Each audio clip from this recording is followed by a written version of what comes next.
Welcome to the Real Estate Power Play Podcast, your launch pad for skyrocketing success in real estate investing. I'm your host, Gabe Rodarte, alongside Mark Monroe. We're ready to bring you transformative stories, groundbreaking strategies, and the insider secrets of real estate giants.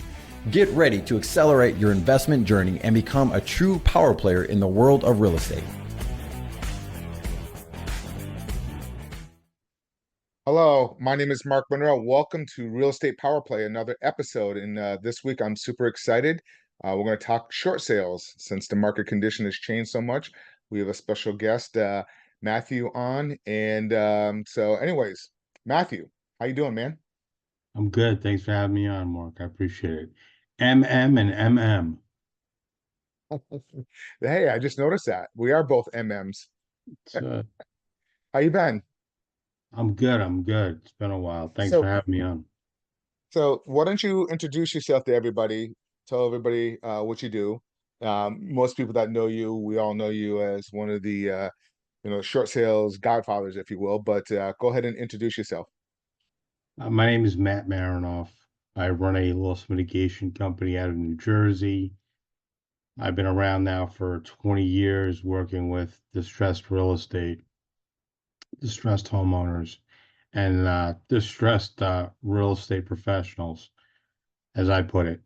I got my start in the industry back in 2005. I was running a for sale by owner service within a mortgage company, and I noticed that the market at that point was changing.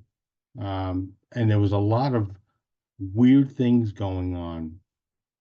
With the for sale by owner service, we would, reach out to people that were in trouble and see that they were selling the properties for sale by owner. And then I would talk to them casually on the telephone, ask if it'd be okay just to come by, take a look at the property, introduce myself, leave some information behind, and, kind of got like the lay of the land, see what's going on. And it was weird because, at first I would talk with them over the telephone and be like, can you get here before my husband gets home? And I'm like, that's a little weird. And then it's like, can you get here before my wife gets home? I'm like, it's even weirder. But really, the conversations were my spouse, my significant other, doesn't know that we are in a mortgage that is changing. I call them the tickler loans. They were the one percenters. So people were buying properties that at that point they probably shouldn't have been purchasing in the first place. They were sold a bad bill of goods because they thought that, well, my mortgage interest rate's 1%, not realizing that it was a step rate interest rate, and that eventually the payment was going to be so, unattainable, thinking that the Was that interest rates. was that the world? Was that the World Savings or the World and then WAMU? Was that product, the Negam loans? Was that that? Yeah, the negative loans. Yeah, so So they're like a credit card teaser. Hey, get into it. But that's what really created the whole collapse in 2008. That was the beginning of that product. But scary. But yeah, I couldn't even imagine. Like I've had situations like we both come from that same background, the real estate banking world, if you will. yeah. And I couldn't tell you how many times do you have to list all this debt so my spouse doesn't see it? I'm sure you've been there. So, anyways, go ahead and keep talking. Yeah, it was just How you it was a crazy period. I built myself, a little dynasty with the forced sale by owner stuff. We were in line with uh what was it? I think it was called financethishome.com back then. And we owned the rights in New Jersey to a couple different counties. We had consistently in the ground probably about 30 to 40 signs, which equate to 30, 40 houses. And we were showing people how you could purchase a property with as little as $500 out of pocket, you know, and they would call in 800 number extension. Like, I mean, it was like clockwork. We would get hundreds of calls. well, We had, what do you think? Do you see? I'm starting to see that same product come back around right now as we speak. The last 30 days, I'm starting to see these new zero down mortgages. They have to qualify a little bit versus back then they didn't even have to qualify for income, but you know. Are you starting to see that same product out there starting to be advertised a little bit? I haven't seen that product, but what I have seen now is, I don't want to say it's a scam because I don't know enough about it yet. But what I am seeing, this is my second time seeing a company where they give a homeowner a loan and then they lock him into a 40-year listing contract, and they list the they, if they ever list or sell the house, they're getting Yeah, paid it is. commission. In Florida, the attorney general came down hard on companies like that. Yeah, A girl that used to be my own processor, she went and worked for this company, and yeah, after 2 months, she realized what they're doing. She just jumped ship because she was yeah, doing a title work on it, and they yeah. do. They lock into it, and then they have to sell the property to them. It is kind of a scam. Like there's some type of there was our Florida attorney general went after one of those companies, but yeah, that's been popping around. So. But I just saw the recent one. I started seeing it advertised. Like if you go to CNN or one of those guys, just Google zero down mortgages. There's a product out there that's starting to come back around like that. It's crazy. But yeah, that one's a pretty scary one, the one that you're talking about. Yeah, I just reviewed the contract. I couldn't even believe it. There's no rhyme or reason. It's almost like it's almost predatory what they're doing. Well, they're There's no, giving them supposedly they're giving them some money now, but it's they not a are, lot of money. It's very but little just to be able to lock up the contract. the contract I saw, I had nothing in it. There's no money. There's no monetary dollar amount in it. But whatever. I mean, regardless. So, doing the for sale by owner stuff, seeing what was going on with the market. Then I took one of those classes, buy a house for as little as $10 out of pocket way back when. And I took the class, ran through it, made sense. I have collection experience, 100 years ago. And the guy who ran the class said, "Look, I want you to come work with me, not for me. I want you to help me build, something." I did. And 2007, 2008, I was teaching classes on short sales. So there was a lot of people that took the class back then. And then after all that stuff went on, I ended up going dark for many years. And I wanted to really hone on my craft and understand, how the distressed world really worked. And I've built, massive relationships with people, over the last 20 years, jumping around from bank to bank, asset managers, whatever it was.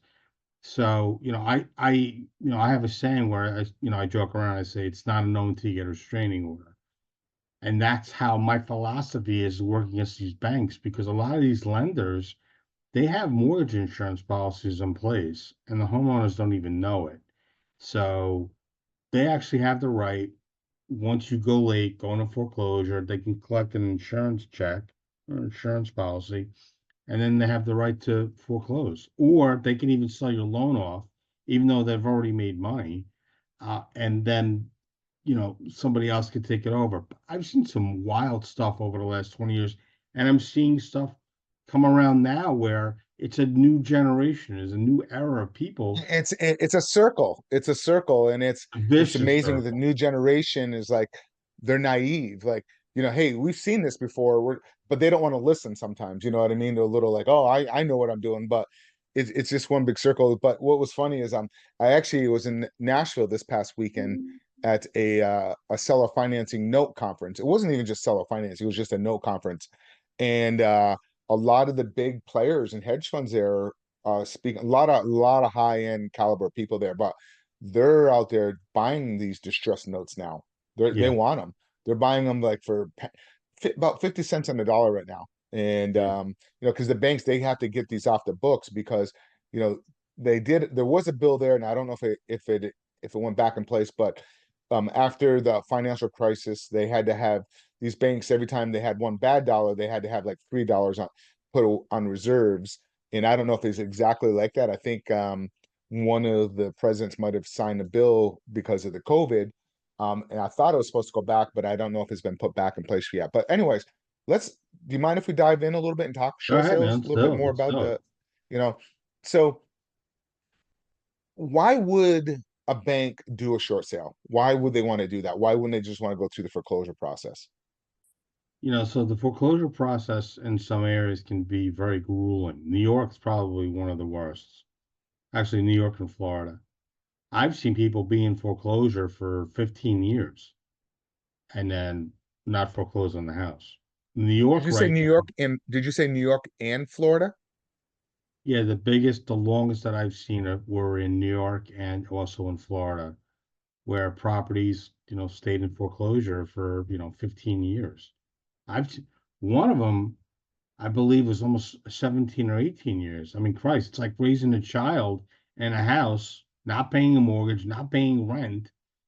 At the end of all that, you think that the people being, millionaires by putting money away and socking it away in, different investments. But, you know, people use or they're using their properties, or I'm seeing now, uh, wrong. They're not using it, you know, y- you know, when our parents own houses, you bought a house, you paid it off. You sold your house, you moved to a different area, low taxes, whatever it was. They had no mortgage on it.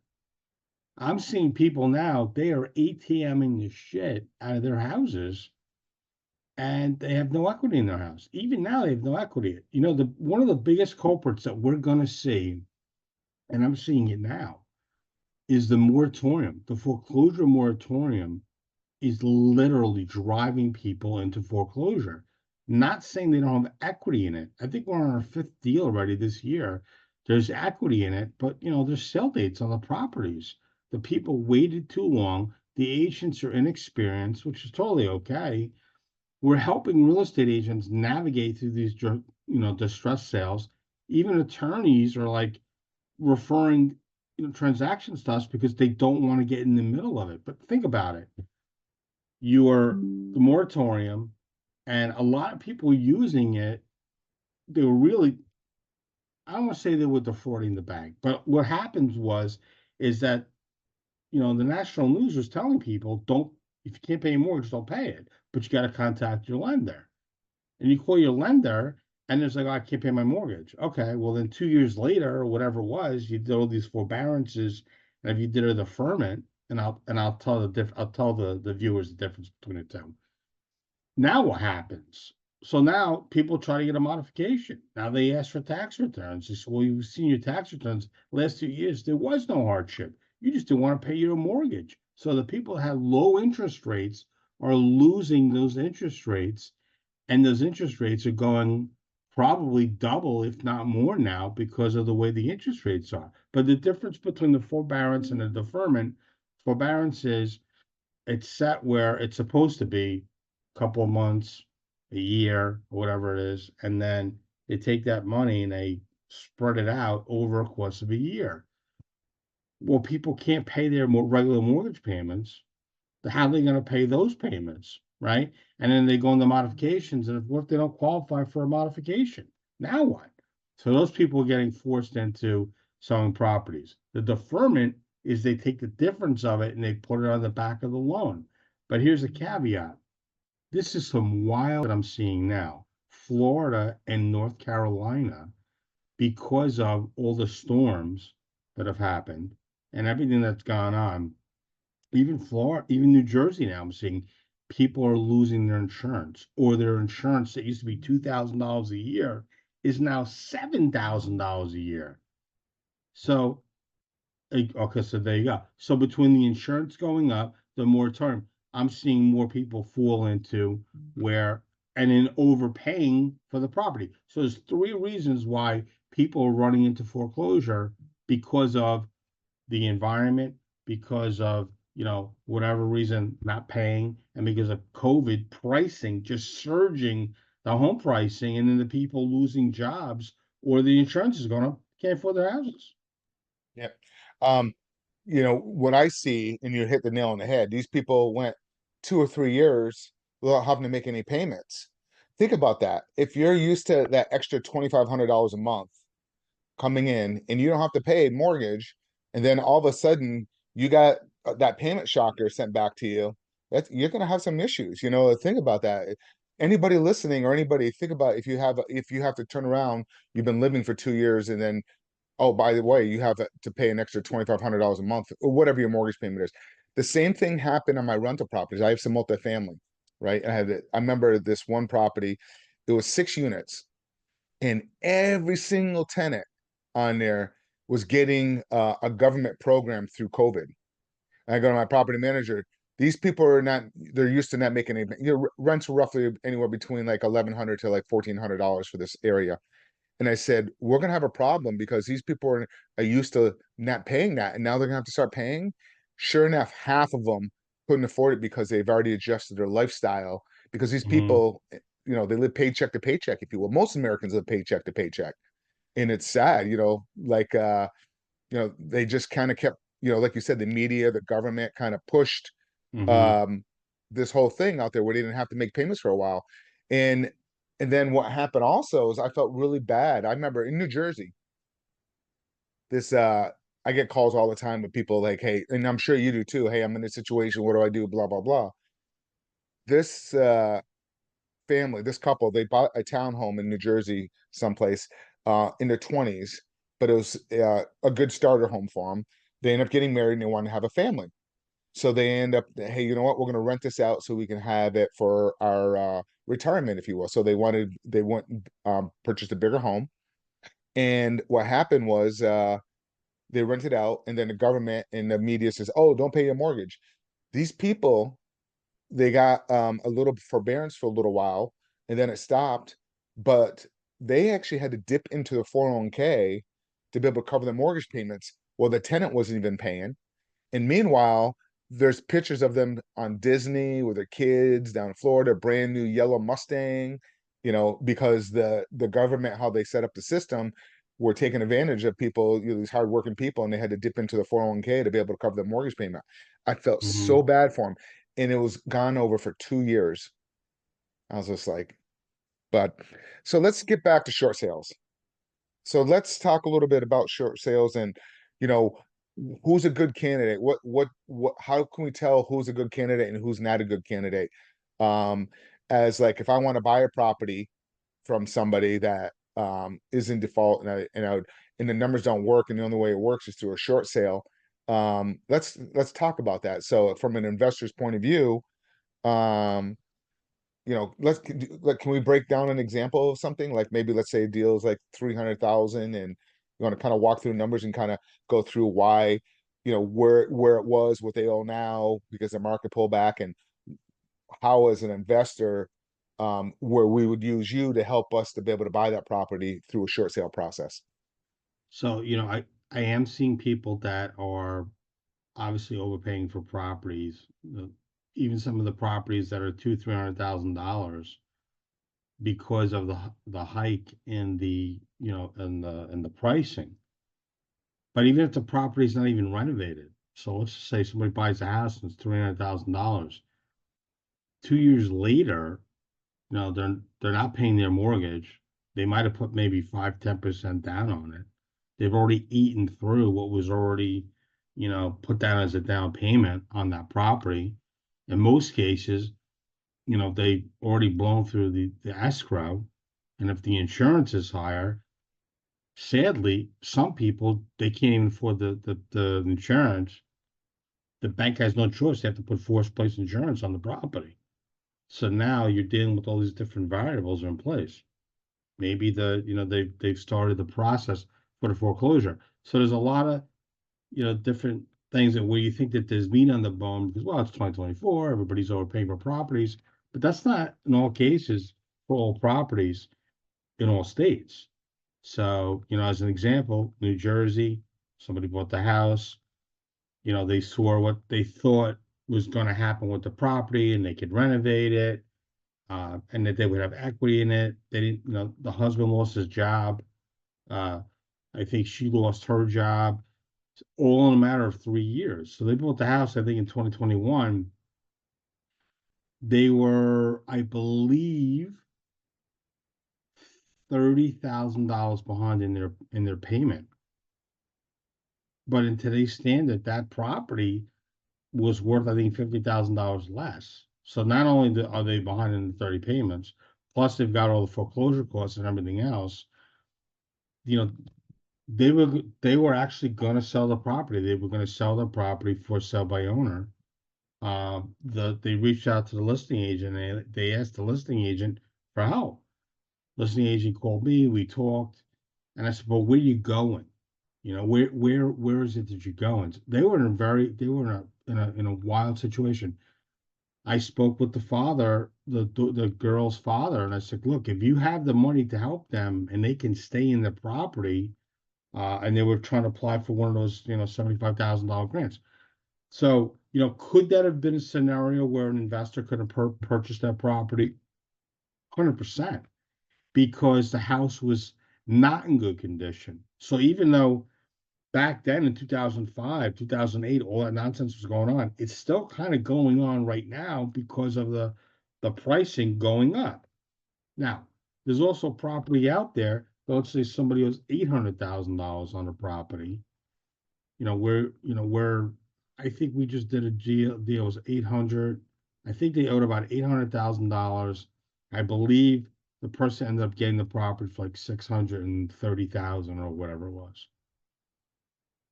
So Wow. yeah. So I mean, like, Let's talk about that. Do you mind? Because from an yeah, go investor's ahead. point of view, this is what where we want. This is what we're excited about. All the listeners Yeah. are like investors. So what was that? Like, let's talk about that. What was the real value of that property? Was it like, they owed 800, and I'm assuming those were for those were back payments and everything and all the interest added to it. So the payoff was roughly, you said 800, but what was the property really worth? So I think the property in as is condition was, let's say, mid six. Okay. So In about a as five is, hundred, about a $50,000 swing probably. but the problem was is that the septic system was shot. They had a well. I don't know the actual issues with the property. I know they had a massive termite issue with the property as well. So I mean, like, it was on.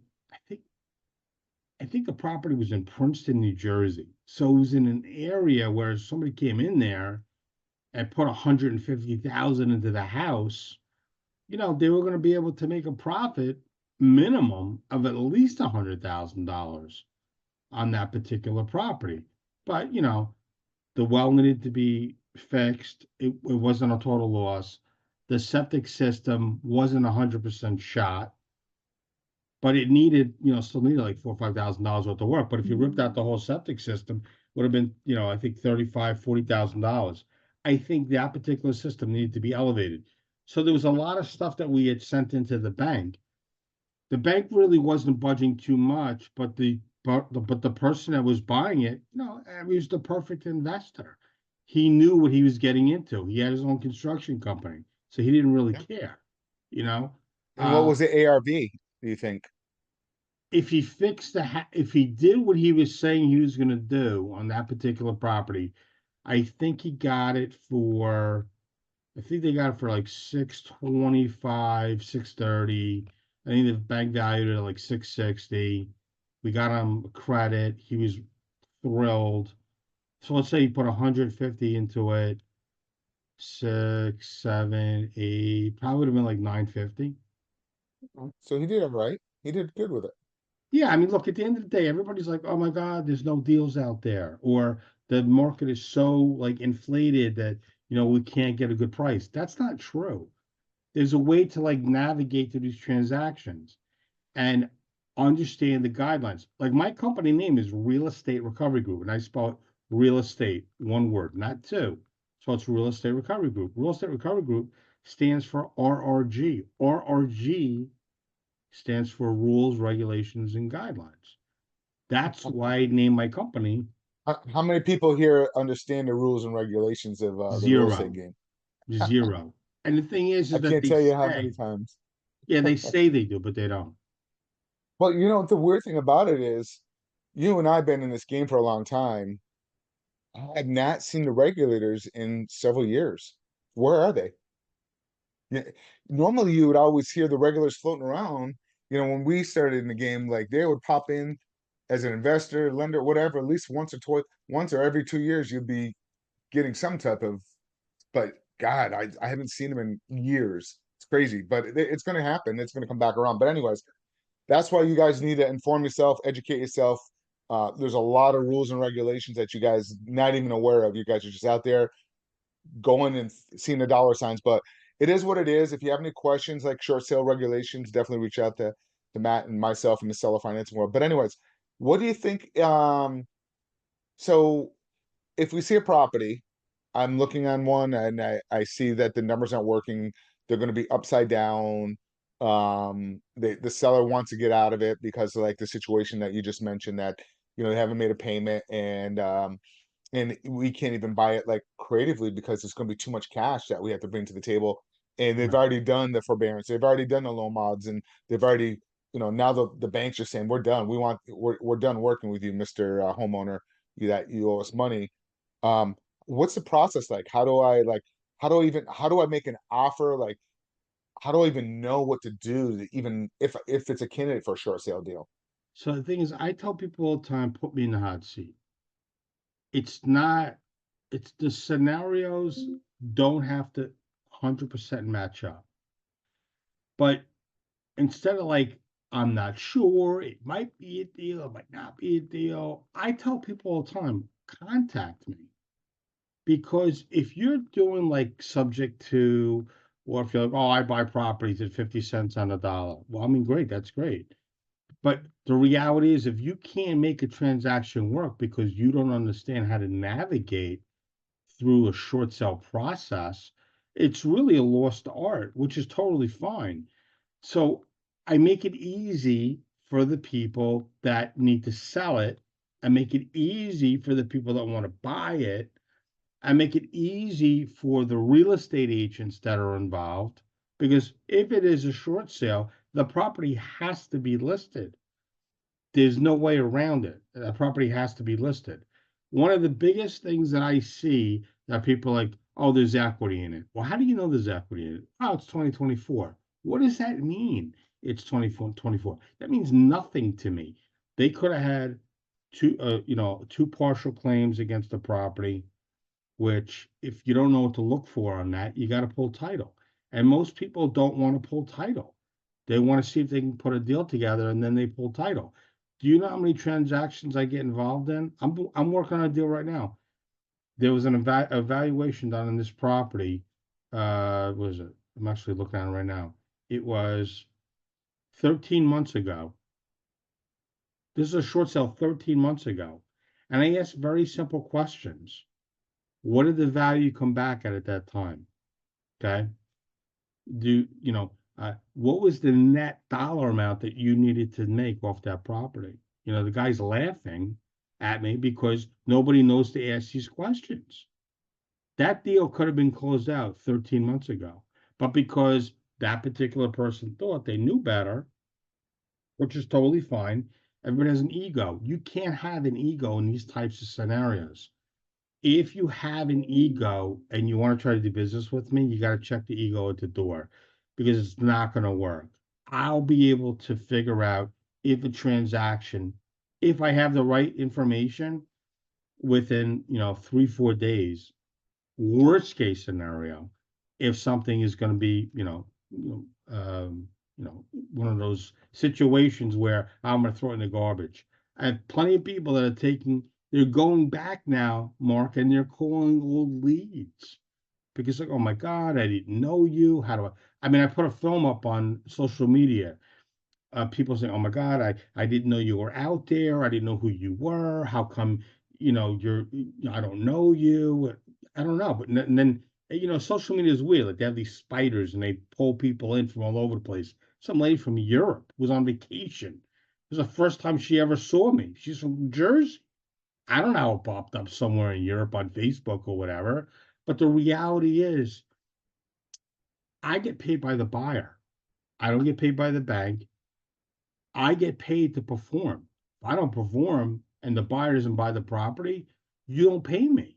If the buyer doesn't buy the property, someone has to buy that property, because I'm not going to drive people into foreclosure. But if there's a scenario out there, there is not a scenario out there that I have not run into. I've pretty much run into all scenarios that are out there. File probate, no probate. Do I have to spend $10,000 to go through, an elaborate probate? I had a title company said we got to spend $10,000 to do this thing right. I went to a different title company like, nah, it's $1,500. So you got to know where to go, who to go to, pull them into your sphere, and be able to work. So I'm just another tool in the tool belt. That's who I am. So again, recap what you just said a second ago. So they were trying to do a short sale 15 months ago, and because they didn't know certain question, like, and how did you go through that one more time so the listeners can hear that one more time? So it was 13 months ago, and they didn't know specific questions to ask. Meaning, like, one, could you dispute the value of the property? No, that particular investor would not allow it. They didn't even follow the bank wanted. I'm using round numbers. $120,000. Their offer was 90. But I looked in the notes because I got all the information from the old agent. That buyer would have gone up to, like, I think 140, but they started at 90. The value, I think, came in at 130. There was a deal there, but they took their foot off the gas because they were impatient and because they were told them they can't dispute the value of the appraisal. But there was a certain dollar amount that the bank needed to net. They didn't even ask those questions. And all that is lack of training, which is totally fine. But now the homeowner is like, we reported back to this homeowner in under a week and we gave him all this information. The woman is crying on the phone. Oh my God. She's like, this is ridiculous. I could have got rid of this a year ago. Well, how come they didn't know you? It's like, I tell people all the time, if you like what I say and you think I add value, please provide a post. Put So something on let me social ask you a media. question on that. Like, so the buyer offered 90,000, Yeah. you're saying, okay, but but they owed 130 at the time, you're saying, correct? No, they owed more than that. They owed about, I think, 225,000. Oh, so the bank would have taken 130, you're saying. Yeah. And how do you determine on what the bank needs to net? How do you determine that? I asked the bank, what do you guys need Got to it. net? Okay. That's it. Now let me ask you a question. Let's part of a short sale that the lender can the seller walk away with some cash? So when it's a short sale, let me say it this way. If it's a reverse short sale, there's nothing wrong with if there's an estate. You physically, you can give the estate something, right?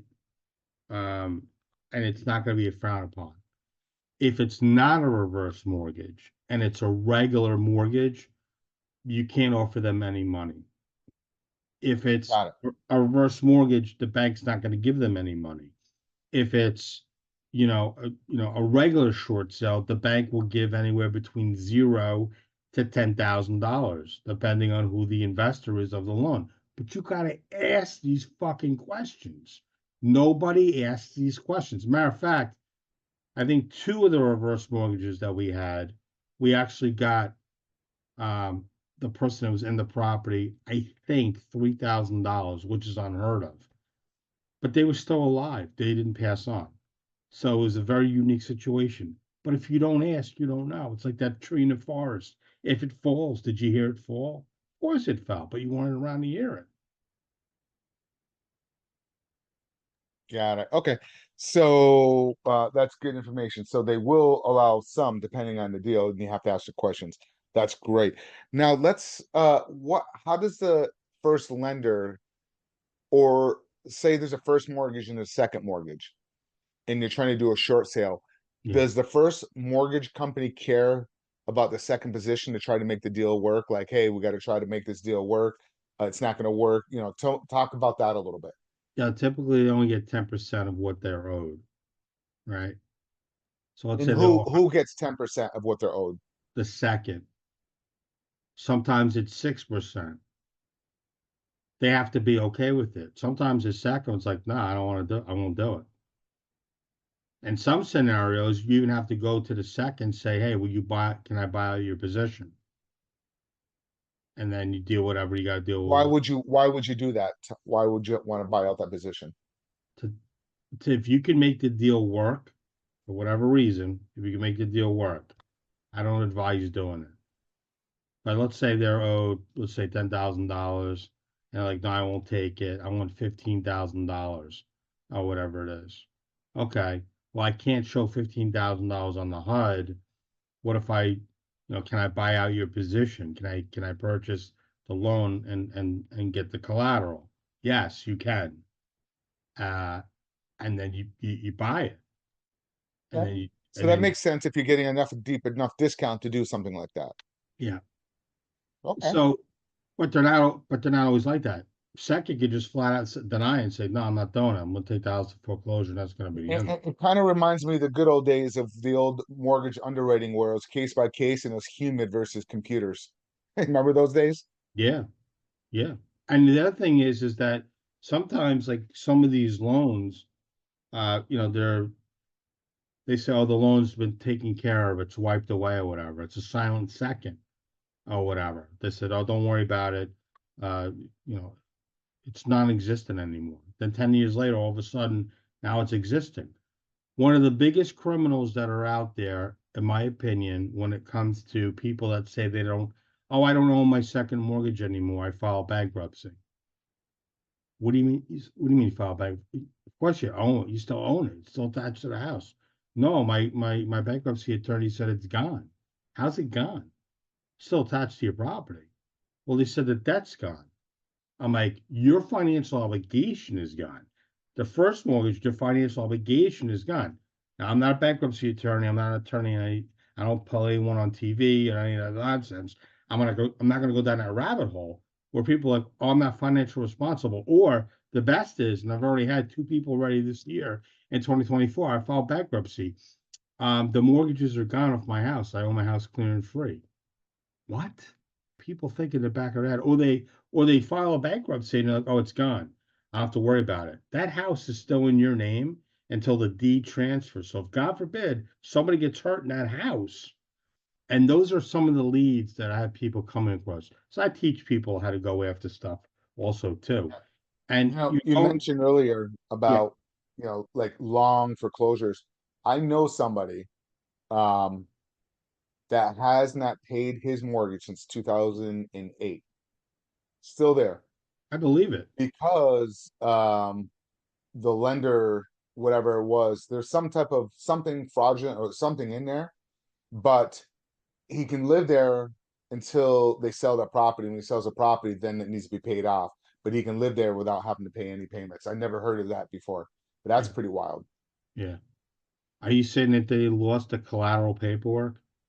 Somehow, yeah, they lost something where the judge ruled that he doesn't have to make any payments, but the lender, when they decide to sell that property, whenever down the road, when it's older or passes or whatever, then at that time that debt gets paid off without all the accruing interest over the time. I will say one thing, and I hope this helps at least one person. This whole thing that we're talking about, one thing. If somebody has an FHA loan and you go over 60 months, 5 years, you ain't got a shot in hell doing a short sale. So, one thing you should be asking people is what type of loan it is and how many months they are down on it. Because once you hit 60 months, it's gonzo. If they're at 48, it's okay. Once you start creeping up to 55 months and you know you're coming towards that period of time, oh, I need another 3 months before you start the short sale. Don't even waste your time. It's never going to close. You just brought up a good question. If somebody is facing foreclosure in an auction like within like a week, how can they stop that with a short sale? So typically when you do a short sale, the bank wants 37 days prior to an actual sheriff sale date, meaning list it. There's a marketing period. The property has to be marketed. It could be, 1 to 15 days on the market, depending on who the investor is. And then they don't have 37 days before that sale date to review the full packet, they don't have to do a short sale. So you're talking 1 week before a short sale, chances are they might have to file an urgent motion, go in front of a judge, or unfortunately, they might have to look into filing bankruptcy. There's again, we're both not attorneys, but um, I've heard there's a girl going around out there promoting this, and I don't know if this is true, but she'll go ahead and file she'll go ahead and fill out the bankruptcy paperwork, send it to the lender, but doesn't file it, and they still postpone it. I don't know. I've heard that, and I don't know. Again, I'm not an attorney, but it's some of the stuff that you hear floating around on social media. You never know what people do, you know. So, Yeah, no, um, 100%.